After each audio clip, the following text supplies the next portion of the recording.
Bismillahirrahmanirrahim. Və ati zəl qurbə haqqahu vəl miskinə və ibnəs səbili və la tubəzzir təbzira. Qohuma, yoxsula və yolda qalmışa haqqını ver və israfçılıq etmə. İsra surəsi ayə 26.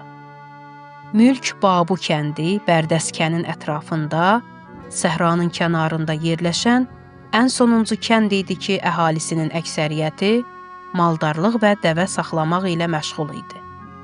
İslam inqilabı qalib gəldi. 2-3 il sonra cihad təşkilatından olan gənclər bu kəndə gəlib ilk dəfə orada hamam inşa etdilər.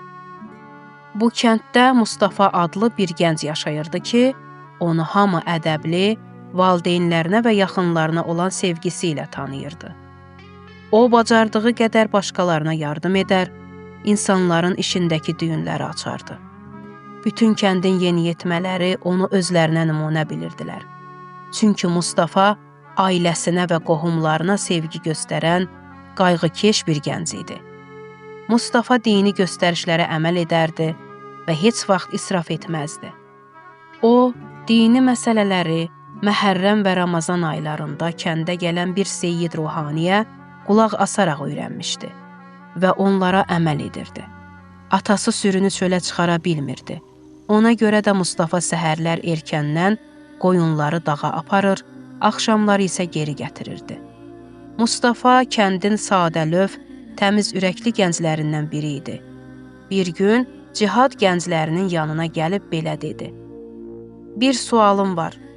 İndi İranda nə baş verir?" Onlar soruşdular. "Yəni, nə demək istəyirsən?"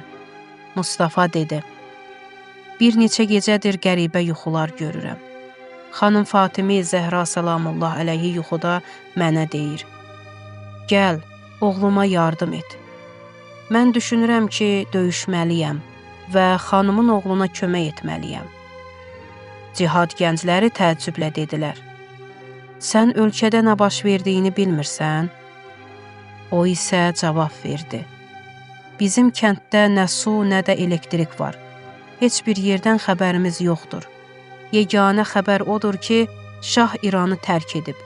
İmam gəlib və inqilab olub. Mən də səhərlər qoyunları aparıram, axşamlar isə geri gətirirəm. Böyüdüyümdən bəri vaxtında namaz qılır, günah etməməyə çalışıram ki, valideynlərim məndən razı olsun və başqalarına yardım edim. İndi mənə deyərsiz, yuxumun yozumu nədir?" Cihad gəncləri bir-birinə baxdılar. İrəli gəlib dedilər: "İndi bir neçə aydır ki, Səddam İrana hücum edib və müharibə başlayıb. Yəni sənin xəbərin yoxdur?" O isə dedi: "Müharibə? Yox vallah. İndi müharibəyə necə gedə bilərəm?"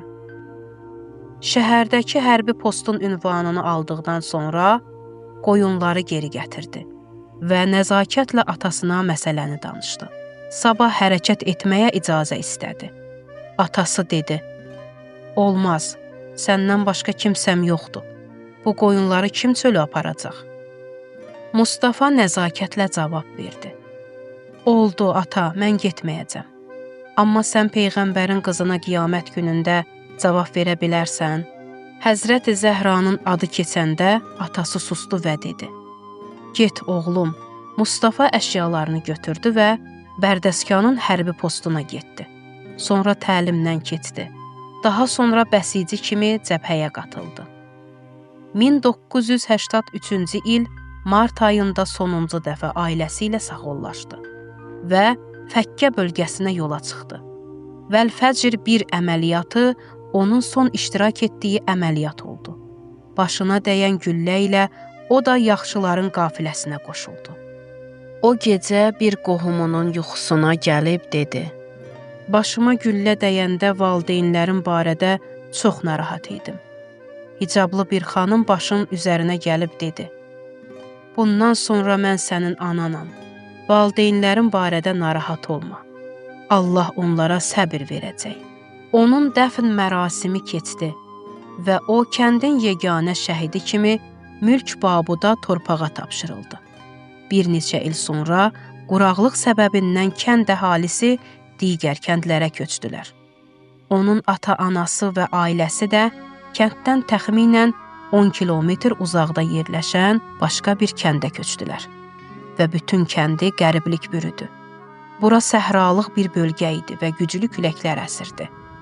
Hər dəfə Mustafanın qəbrinə baş çəkəndə məzar daşının üstü bir qarış tozla örtülmüş olurdu. Hamı deyirdi, Mustafa unudulub, heyif oldu.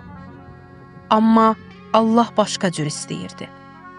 Bu ədəb və din nümunəsi olan gənc unudulmamalı idi. İllər keçdi. Bir gün kənd əhalisi gördü ki, yad bir ailə Mustafanın məzarına gəlib. Yanlarına gedib soruşdular. Ailə dedi, ağır xəstəmiz var idi. Həzrət-i Fatimə-i Zəhra salamullah əleyhaya təvəssül etdik. Xəstə yuxuda bir gəncin ona belə dediyini gördü. Gəl sənə şəfa verim. Adını soruşduqda o dedi, mən Mustafa Oftadəyəm. Ertəsi gün sorğu-suala başladılar və öyrəndilər ki, Cənubi Xorasan bölgəsində bu adla bir şəhid dəfn olunub. Bir müddət sonra başqa bir şəxs də uzaq bir bölgədən gəldi və eyni cür bir yuxu danışdı. Çox keçmədi ki, çoxlu kəramətlər nəql olunmağa başlandı və şəhid Oftadənin məzarı insanların dualarının qəbul olunduğu yerə çevrildi. İndi bir neçə ildir ki, Aşura və Ərbəyin günlərində ətraf kəndlərdən insanlar piyada şəkildə Mustafanın məzarına gəlirlər və orada əzadarlıq mərasimləri keçirilir. Mustafa əziz imamımızın buyurduğu bu kəlamın canlı nümunəsinə çevrildi və şəhidlərin torpağı əbədi olaraq şəfa məkanı olacaqdır. Onun məzarı elə həmin sədaqətli insanlar tərəfindən gözəl bir şəkildə örtülmüş və abadlaşdırılmışdır. İlin çox günlərində və müxtəlif dini münasibətlərdə xalq Mustafanın ziyarətinə gələn insanlara xidmət göstərir və onları qarşılayır.